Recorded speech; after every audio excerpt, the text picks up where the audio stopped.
इमाम हुसैन रदी अल्लाह ताला अन्हु की शख्सियत,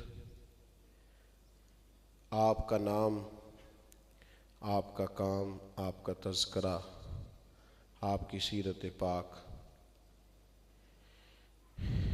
ये जद्दोजहद का पैगाम है, कोशिश का पैगाम है, डट जाने का पैगाम है, उसूलों के लिए सब कुछ कुर्बान कर देने का पैगाम है और अपने हक़ के रस्ते में किसी किस्म की भी कुर्बानी देने से दरेग न करने का पैगाम है। होता ये है कि हम एक शख्सियत के बहुत सारे पहलू होते हैं, हर पहलू से सबक लेने की बजाय हम या तो अभ्यास में उलझ जाते हैं या हमारे यहाँ ये होता है कि मिंबर और स्टेज उन लोगों को दे दिया जाता है जो ख़ुद हकीकत हाल से पूरी तरह बाखबर नहीं होते। इमाम हुसैन रदी अल्लाह ताला अन्हु की ज़िंदगी के बहुत सारे पैगामात और बहुत सारे उन्वानात हैं। एक पैगाम इमाम अली मकाम की ज़िंदगी का ये है कि हक़ को समझना, हक़ की मारिफत हासिल करना और फिर इजहारे हक़ की जुर्रत पैदा करना और फिर इजहारे हक़ के लिए इस तरह डट जाना कि ज़िंदगी के सारी कीमती असासे, वतन भी, घर भी, इलाका भी, माल भी, हत्ता कि औलाद भी देनी पड़े तो हर चीज़ दे देना, लेकिन हक़ के लिए खड़े रहना। अल्लाह ताला ने कुरान मजीद में इरशाद फरमाया है कि मा खलक़नस समावाति वल अर्दा वमा बैनहुमा इल्ला बिल हक़, फरमाया हमने ज़मीन और आसमान को और जो कुछ इसके दरमियान है उस सब को हक़ के साथ पैदा फरमाया। अल्लाह ताला ने हर चीज़ हक़ के साथ बनाई, व आजलिम मुसम्मा, और एक मुकर्ररा मुद्दत तक के लिए बनाई। अल्लाह ने हर चीज़ हर जगह को हक़ पे रखा है और हक़ का मेयार करार दिया है। हर चीज़ को अपने बंदों को हुक्म क्या दिया उसने खुद हर चीज़ हक़ के साथ पैदा की, हक़ के मेयार को हर जगह उस्तवार रखा, कायम रखा। बंदों से ये कहा कि वला तलबिसुल हक़्क़ बिल बातिल, हक़ को बातिल के साथ न मिलाओ, व तक्तुमुल हक़्क़ व अंतुम तालमून, और जानबूझकर हक़ ना छुपाओ हालांकि तुम जानते हो, तुम्हें इल्म है। ये आयत, ये दूसरी आयत मैंने पढ़ी, ये अगरचे उलमाए यहूद के बारे में आई। वो हक़ जानते थे, उन्हें पता था कि नबी करीम अलैहिस्सलाम हक़ हैं, और इतना जानते थे कि अल्लाह का कुरान कहता है महबूब जिस तरह कोई अपने बेटों को नहीं पहचानता, दो जुड़वा बच्चे भी हो ना और उनकी शक्लें भी आपस में बिल्कुल मिलती हों तो और कोई धोखा खाए तो खा जाता है, बाप नहीं धोखा खाता, माँ नहीं धोखा खाती। अल्लाह फरमाते महबूब ये आपको उस तरह पहचानते हैं, इतनी निशानियाँ तौरात में इन्होंने आपकी पढ़ी हैं, ये आपको इस तरह पहचानते हैं जिस तरह कोई अपने बेटे को पहचानता है। लेकिन करते क्या है? छुपाते हैं, हक़ को छुपाते हैं।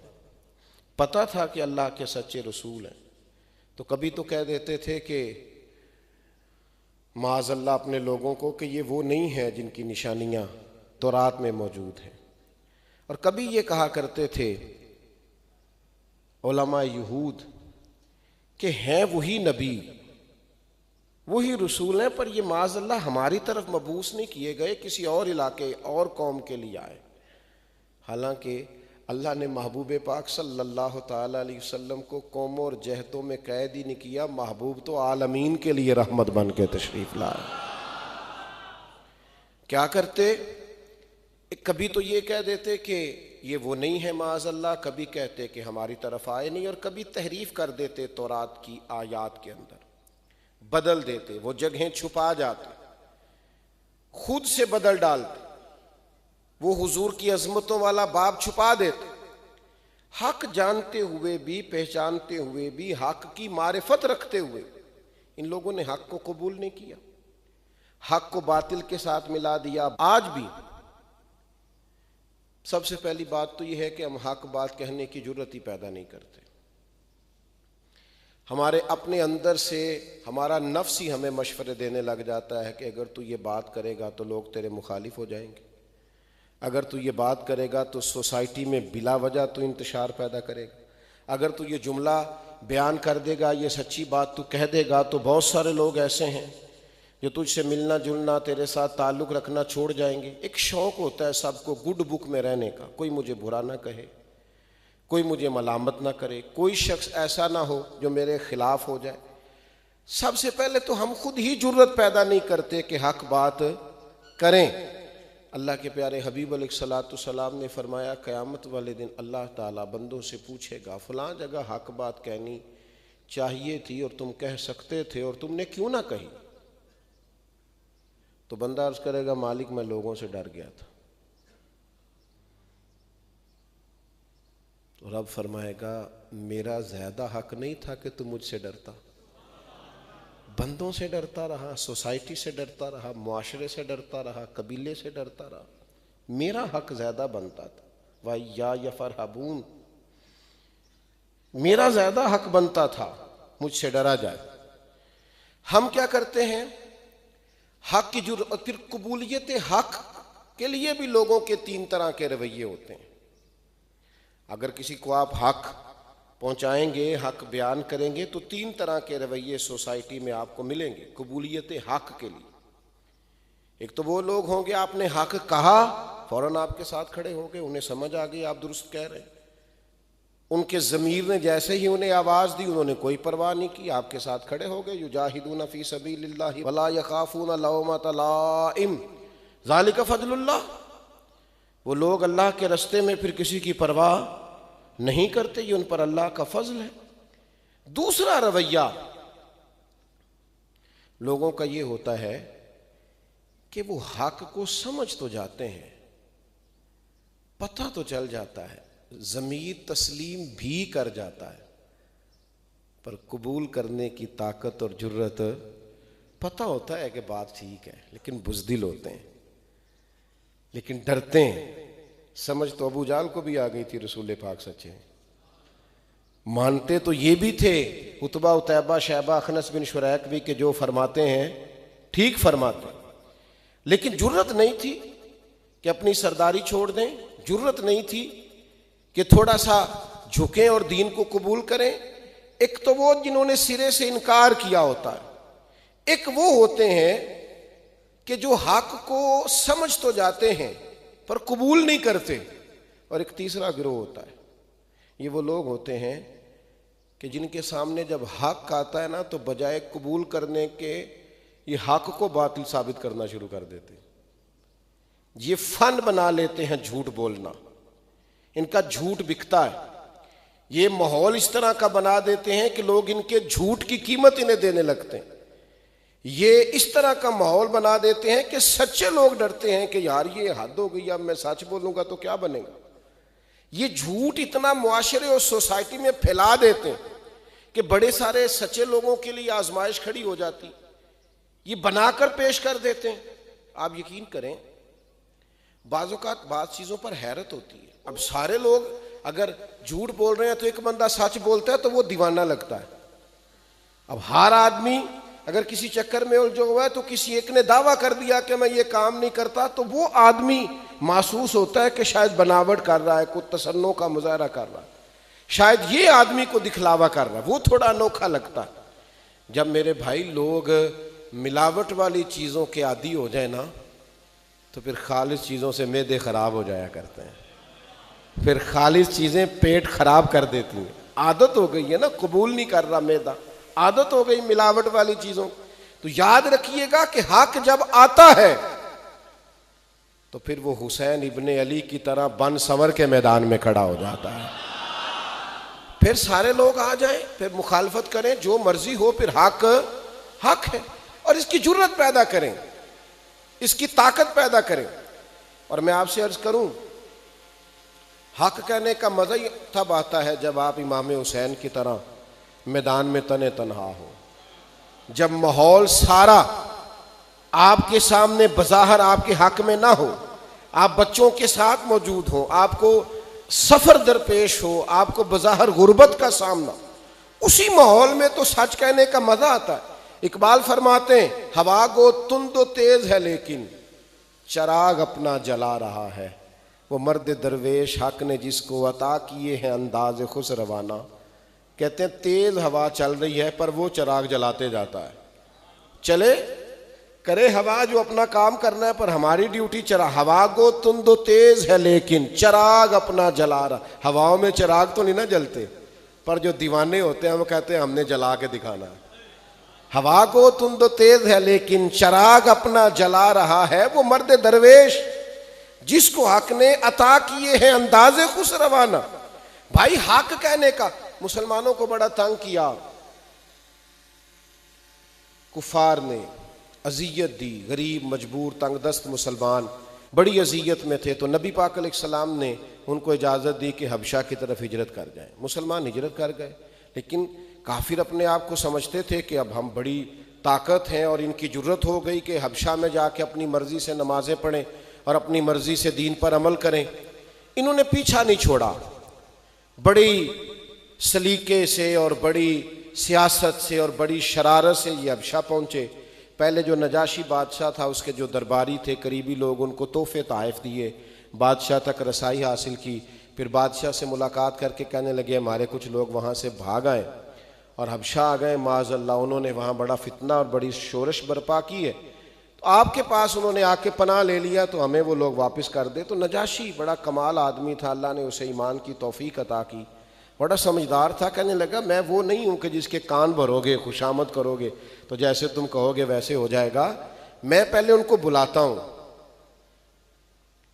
उनकी भी राय लेता हूँ, उनकी भी बात सुनता हूँ। कभी भी एक बंदे की बात सुनकर फैसला ना करें, दूसरे की बात सुने कि तस्वीर का दूसरा रुख क्या है। नजाशी ने बुला लिया, सहाबा ने तय किया जो वहाँ मौजूद थे कि हमारी नुमाइंदगी कौन करेगा, हम सब की तरफ से बात कौन करेगा। तो हज़रत जाफ़र तैयार रदी अल्लाह ताला अन्हु, मौला अली शेर खुदा करम अल्लाह ताला वजहुल करीम के भाई, आपको सब ने नुमाइंदा बनाया कि आप हमारी तरफ से बात करेंगे। हज़रत जाफ़र तैयार मुसलमानों को लेकर नजाशी के दरबार में पहुँचे। नजाशी ने सवालात किए, उन्होंने सही सही जवाब दिए कि नबी पाक ने हमें खुदा की दावत दी है, हुजूर ने सिला रहमी के कहा है, पड़ोसियों के हक अदा करने का कहा है, नबी पाक ने कहा तुम भाई भाई हो। नजाशी ने खूबसूरत तालीमात सुनी और फिर उन्होंने जब हज़रत जाफ़र तैयार ने जब कुरान मजीद की कुछ आयात बयान की तो नजाशी भी खोल के रोया। उसके दरबार में बैठे, चूँकि उनका मज़हब ईसाई था, दरबार में बैठे राहब और पादरी भी खोल के रोए। नजाशी मुतासर हुआ, कहा जाओ तुम जाके आराम से अपने तरीके से अपने दीन के मुताबिक इबादत करो, तुम्हें कोई परेशान नहीं करेगा। अब कुफर बड़ी शरारत का कायल है। इन्होंने कहा कि ये क्या हो गया, नजाशी के हक में हो गए। एक इनमें से बोला, कहने लगा कल मैं ऐसी चाल चलूंगा कि जड़ से उखड़ जाएंगे मुसलमान माज़अल्लाह हबशा से। तो कहा वो क्या, ये आपने जरा गौर से बात को समझना है। उसने आके पलट के कहा बादशाह एक बात हमारी और सुन लेते हैं। बादशाह कहने लगा सुनाइए। कहने लगा आप ईसा अलैहिस्सलाम को अल्लाह का बेटा मानते हैं माज़अल्लाह? तो ईसाई चूँकि मानते हैं ढेर सारे। उन्होंने कहा जी हाँ हम अल्लाह का बेटा कहते हैं। कहा ये जो मुसलमान है ना, ये हज़रत ईसा को अल्लाह का बेटा नहीं मानते। वहाँ एक अलग शोर बर्पा हो गया। ये समझ आइए आपको मजहबी टच क्या होता है। ये मजहब के नाम पर किसी गिरोह को, कबीले को किस तरह लोग काबू करते हैं। एक मजहब का उसने कार्ड खेल दिया, कहा आप अल्लाह का बेटा कहते हैं और वो आपके पैगंबर के बारे में ये राय रखते हैं कि वो अल्लाह के बेटे नहीं माज़अल्लाह। और ये बिल्कुल सच्चा एक मुसलमानों का नजरिया है, ला इलाहा इल्लल्लाह का। हमारा नजरिया है कुल हुवल्लाहु अहद अल्लाहु समद लम यलिद व लम यूलद व लम यकुल लहु कुफुवन अहद। वो न किसी का बाप है न किसी का बेटा, उस जैसे है ही कोई नहीं, हमसर ही कोई नहीं। मुसलमानों का बड़ा मजबूत नजरिया है। लेकिन जहां वो मौजूद थे, जिनके मुल्क में थे, उनका नजरिया तो बरअक्स है।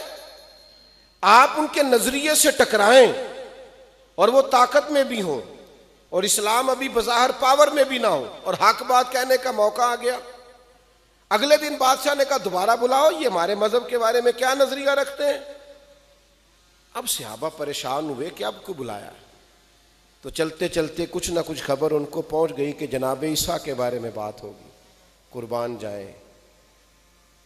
अब मुशावरत हुई करना क्या है। तो बैक जुबान मेरे महबूब के सहाबा की हक गोई। मुसलमान नौजवानों याद रखना, हक गोई ही राह निजात है, सच ही निजात दिलाता है। हक पे खड़े होना, एक झूठ छुपाने के लिए 100 बोलने पड़ेंगे। हक के रास्ते से 1 इंच नीचे उतरोगे लड़खड़ा जाएंगे पैर, सारी जिंदगी अपने आप को समेटोगे, सिमट नहीं सकोगे। हजरत जाफर तैयार और सहाबा ने बैक जुबान मशवरा किया। इनके मजहबी नजरियात जो भी हैं, इनको ठेस पहुंचती है तो पहुंचे, हम वही कहेंगे जो अल्लाह का कुरान कहता है और मदीने वाले का फरमान कहता है सल्लल्लाहु ताला अलैहि वसल्लम। हजरत जाफर तैयार रदी अल्लाह ताला अन्हु सहाबा को लेके पहुंच गए नजाशी के दरबार में। नजाशी कहने लगा बतलाइए तुम्हारा जनाब ईसा के बारे में नजरिया क्या है। जब बंदा हक बोलता है ना, इन्नल्लज़ीना क़ालू रब्बुनल्लाहु सुम्मा इस्तक़ामू फला खौफुन अलैहिम वला हुम यहज़नून। अल्लाह फरमाते हैं जिन्होंने कहा अल्लाह हमारा रब है और फिर उस पर डट गए, उन्हें ना कोई खौफ होगा ना वो गमगीन होंगे। जब तू डट जाए अल्लाह का नाम लेकर, फिर रब तेरे खौफ, तेरे गम, तेरे हुज़्न, तेरी परेशानियां सब दूर कर देता है। हजरत जाफर तैयार रज़ी अल्लाह ताला अन्हु से पूछा जनाब ईसा के बारे में नजरिया क्या है।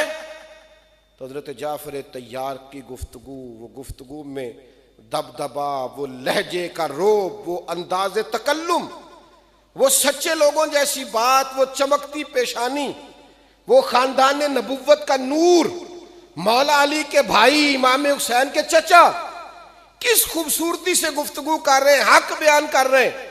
कहने लगे ए शाह हबशा ए नजाशी, हमारा वही नजरिया है जो मदीने वाले हबीब ने हमें दिया है।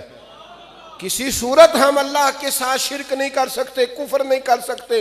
हजरत ईसा कतन अल्लाह के बेटे नहीं हैं, वो अल्लाह के बंदे और रसूल हैं जो कवारी और पाक मरियम के बतन से बगैर बाप के अल्लाह के हुक्म से पैदा हुए हैं। क्या वो बात होगी जब चारों जानिब ईसाई बैठे हैं, उनके लोग बैठे हैं, उनके पादरी बैठे हैं, मुल्क उनका, वतन उनका, इलाका उनका, और उसमें एक हक की आवाज यूं गूंजी के सन्नाटा सा छा गया, सकता सा छा गया। हालात में एक अजीब सा मद्दोजहद और जवार भाटा आ गया। लोगों के दिल लरसने लगे कि ये क्या, हमारे मुल्क में बैठकर हमारे अकीदे के बारे में बात।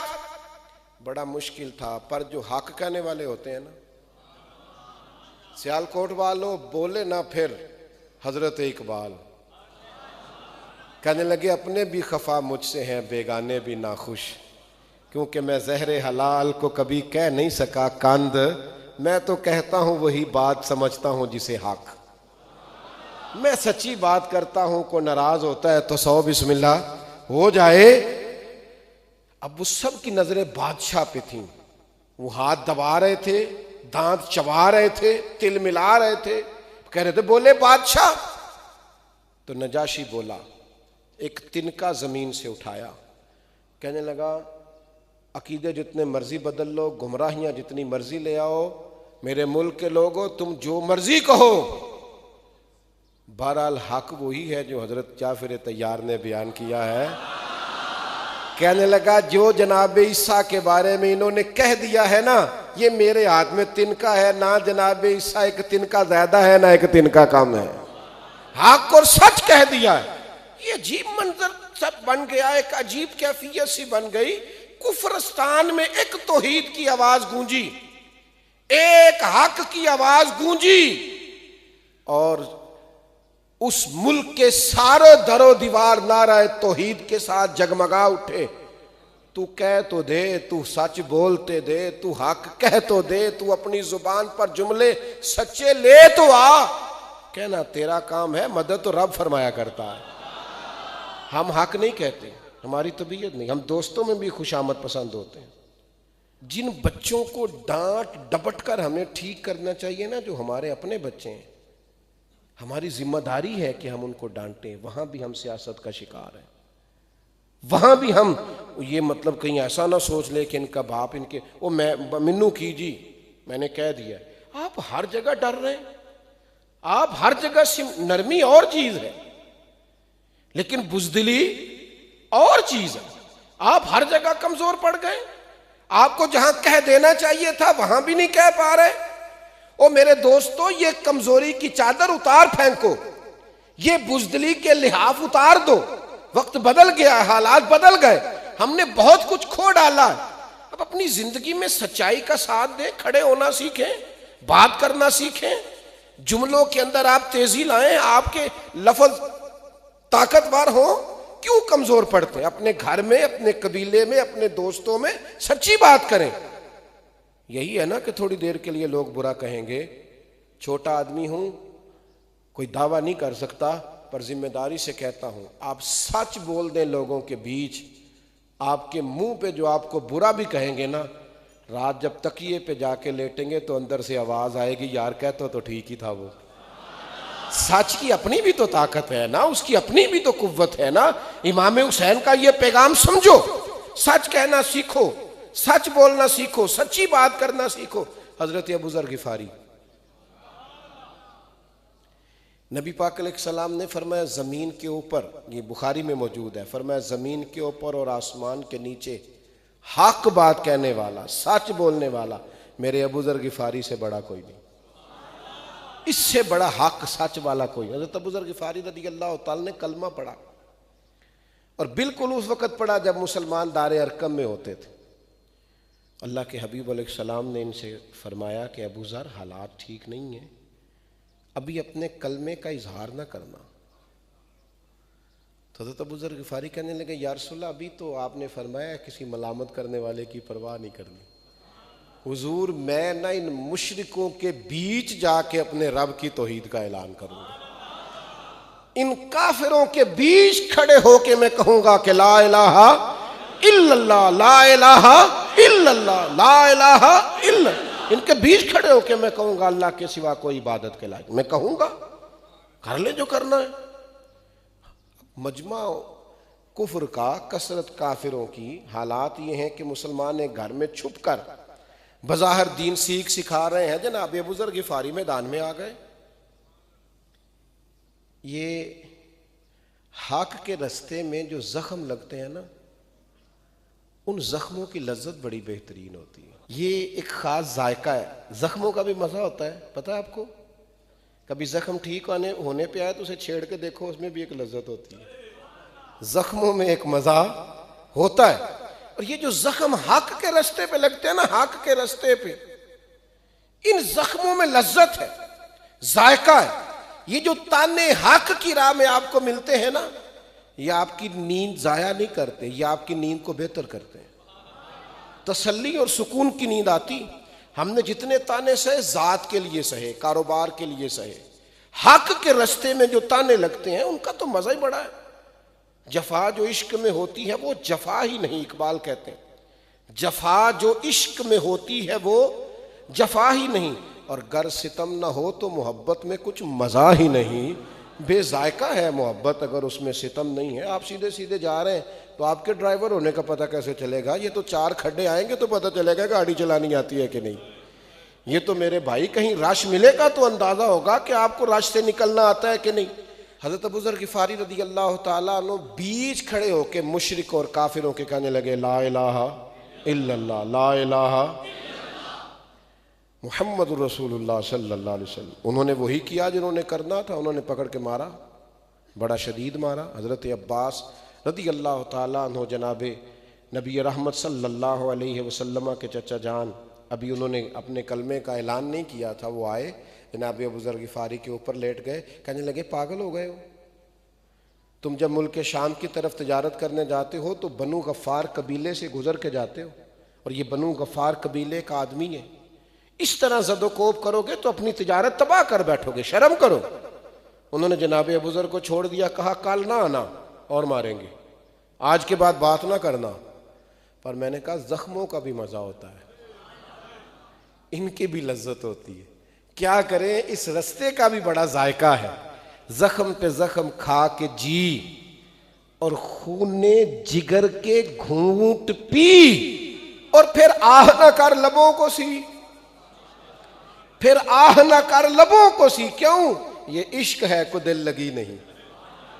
हजरत अबूजर गिफारी रदी अल्लाह ताला उन्होंने रात बड़ी मुश्किल से गुजारी। वो टाइम आया असर के करीब का टाइम जब काफिर टोलियां बना के बैठते थे, फिर आ गए और आके फिर कहने लगे ला इलाहा इल्लल्लाह, ला इलाहा इल्लल्लाह, ला इलाहा इल्लल्लाह। उन्होंने फिर मारना शुरू किया, जोर जोर से मार रहे हैं और जनाब अबूजर गिफारी कह रहे हैं ला इलाहा इल्लल्लाह। मार खाई राह खुदा में पर हक हक होता है, इसका अपना जायका है, सच्चाई की एक लज्जत है।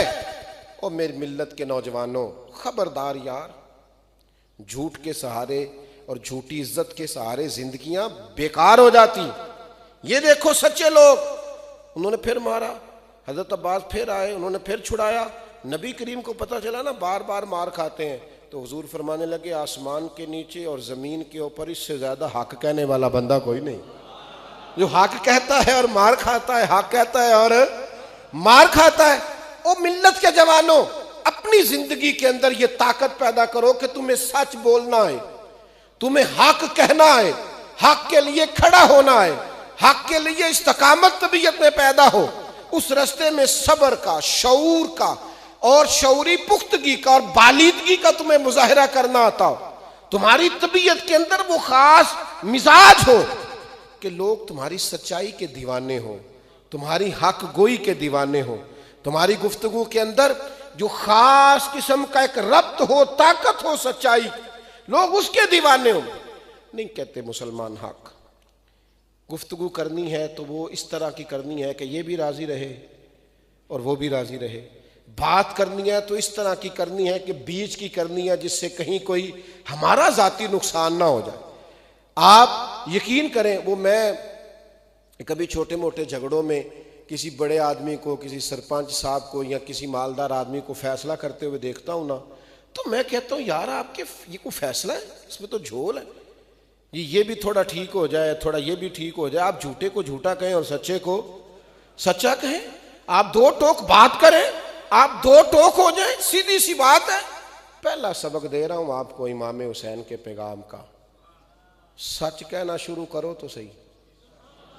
हाँ हाँ, सच कहना शुरू तो करो तो सही, बहुत सारी जड़ी बूटियां वैसे ही खत्म हो जाएंगी। आप हक बात करनी तो शुरू करें, आप देखेंगे कई खटमल, कई बिच्छू वैसे ही आपको मरते और दम तोड़ते दिखाई देंगे। कुछ लोग ऐसे होते हैं जो सच का सामना करने की ताकत नहीं रखते। और एक और बात याद रखना, खुशबू खुशबू होती है, उसका पूरी तरह भी कोई गला दबा दे तो खुशबू आना बंद नहीं करती, खुशबू बहरहाल आ जाती है, उसकी एक अपनी ताकत है। आप उसका गला दबा दें, कुछ कर दे, हुई जो खुशबू, उसने जिस तरह बदबू आती है ना, आप नाक पूरा बंद कर ले तो उसने फिर भी, तो खुशबू हक ना हक होता है, सच सच होता है, बातिल बातिल होता है। करबला की मिट्टी आज भी गवाह है, वो रेगिस्तान आज भी गवाह है, उस पर चमकता हुआ इमाम हुसैन का गुंबद, उस पर दमकता हुआ इमाम हुसैन का मजार, इमाम अली मकाम का वो पुरवकार मकबरा आज भी गवाह है कि मट्टी के नीचे आराम फरमा हुसैन इब्ने अली की कब्र भी हक का ऐलान कर रही है। आज भी सच्चाई की खुशबू आ रही, उस मजार का रोब और दबदबा, वलवला आज भी हैबत तारी कर देता है लोगों के दिलों पर। आप शेर सोया भी हो तो फिर भी लोगों को डर आता है। शेर जो होता है, नहीं समझ आई आप, शेर कभी आपने देखा है कि शेर सोया हुआ हो तो बंदा दौड़ के उसके करीब से गुजर जाए? वो शेर जो हुआ, उससे डर आता है, बेशक सोया हुआ हो, वो शेर है। इमाम अली मकाम ने हक की बात की।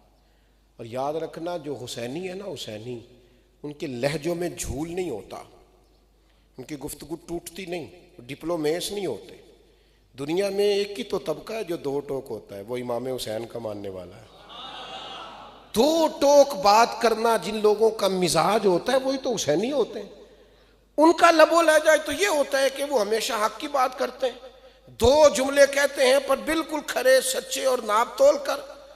और फिर वक्ती तौर पर अगर आपको लगे भी कि बातिल गालिब आ गया है, तो मेरे भाई याद रखना, बातिल गालिब नहीं आता। गीदड़ जितने मर्जी इकट्ठे हो जाए, शेर एक ही काफी होता है। वो तो बाहर थोड़ी देर के लिए सियासत चमक गई, शेरों वाली जो जिंदगी होती है ना, शेरों वाली, और ये हक चलता है और बातिल भी सामने आता है, आते रहते हैं लोग, होता रहे। और मैं आपको अगर समझा पाया हूं तो हक की लज्जत लेना सीखें, सच का मजा लेना सीखें, इस रास्ते में थोड़ी रुकावट बर्दाश्त करनी सीखें। आपको खुद महसूस हो जाएगा कि मामला आगे चला। हम सबको ना घेर घार के डिप्लोमेट सा, सियासतदान सा बनाया जाता है, थोड़ा सा कर लो, थोड़ा सा रहने दो, दुनिया भी देख लो, सोसाइटी भी देख लो, फलाना भी देख लो, तो आहिस्ता आहिस्ता लहजे ही सबके सियासी हो जाते हैं। आपको पता है हज़रत अब्दुल्ला इब्न ज़ुबैर रज़ी अल्लाह ताला अन्हु जब हज्जाज बिन यूसुफ के मुकाबले में आए हैं ना, तो आपकी वालदा हज़रत अस्मा बिनते अबी बकर जनाब सिद्दीक़ अकबर की बड़ी साहबजादी, उनकी उम्र 90 साल से ज़्यादा थी, माँ बूढ़ी थी। तो ये वाक़या करबला के बाद समझ लें यजीदियों से लड़ने के लिए अब्दुल्ला इब्न ज़ुबैर मैदान में निकले।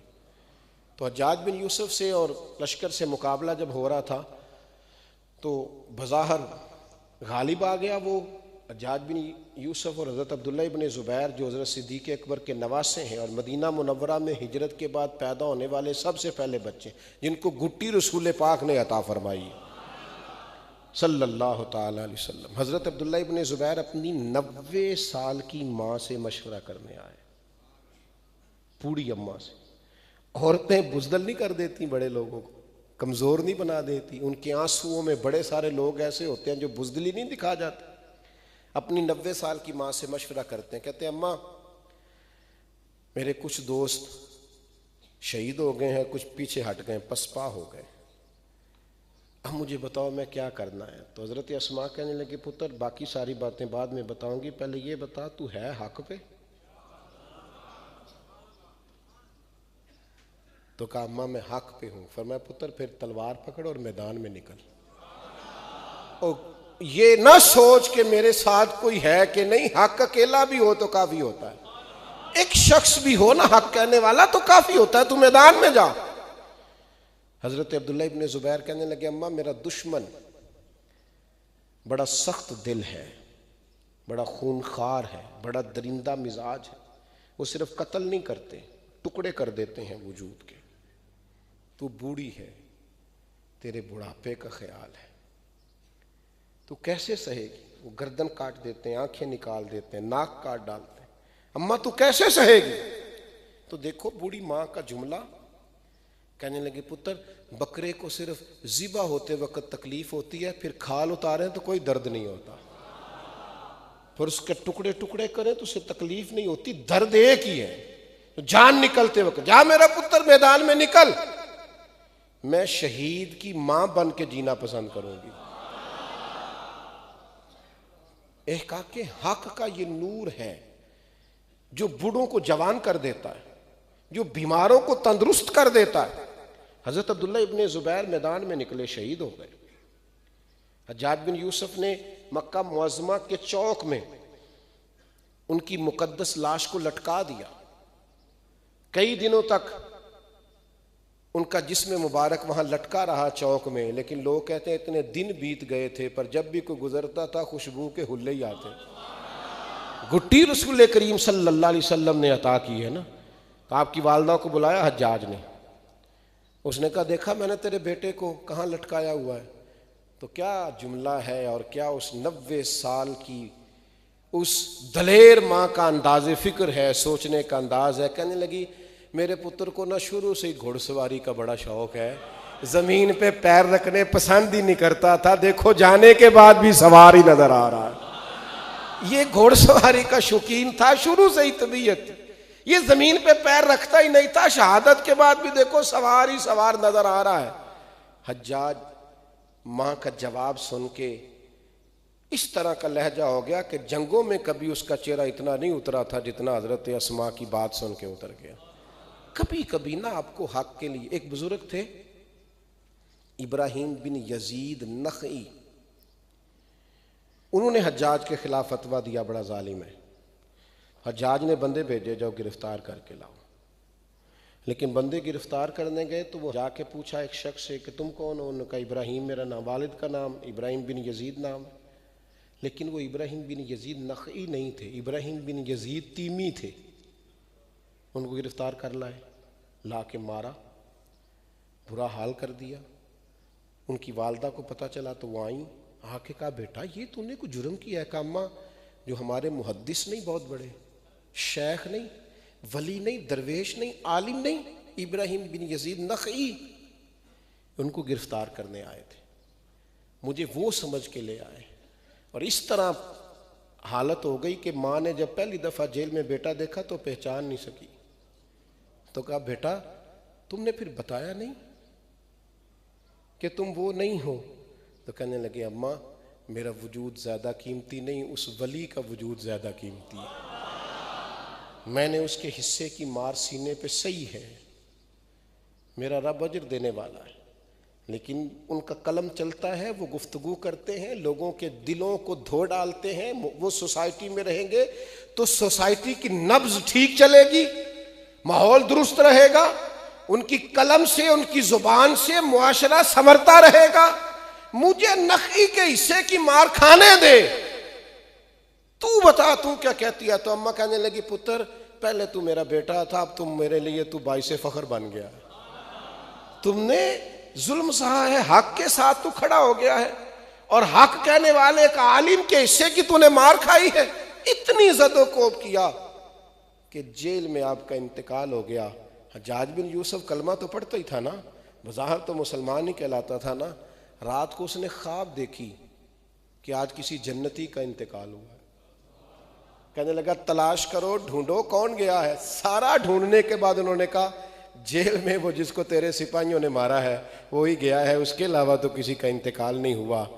शर्म से पानी पानी हो गया कि मैं जिसके बारे में ये रवैया रखता था, रब ने उसे क्या एजाज़ अता फरमाया। अल्लाह के बंदो याद रखना, बहुत साथ देते हैं लोग झूठ का, बहुत सपोर्ट करते हैं नाहक चीज़ों को। हमने देखा है सिर्फ पैसे की वजह से, सिर्फ इक़्तिदार के हुसूल के लिए, सिर्फ थोड़ी सी तारीफ सुनने के लिए लोग झूठ का साथ देते हैं, नाहक चीज़ों का साथ देते हैं। मैंने अपनी ज़िंदगी में ये तजर्बा किया है कि लोगों को नफ्स की ख्वाहिश के मुताबिक जो चीज़ मिलती है उसे बड़ी जल्दी कबूल करते हैं। खुदारा सच कहना शुरू करें, हक कहना शुरू करें। झूठ इतनी तेज़ी से फैलता है, फ़रेब इतनी तेज़ी से फैलता है, वजह ये होती है हक कहने वाले कमज़ोर पड़ जाते हैं। कमज़ोर ना पड़ें, जद्दोजहद करें, हक कहना सीखें, हक कबूल करना सीखें, हक के साथ खड़ा होना सीखें, फ़रोग़ हक सीखें, हक वालों की जमात में रहना सीखें। अल्लाह ताला हमारी हाज़री को कबूल फ़रमाए। वमा अलैना इल्लल बलागुल मुबीन।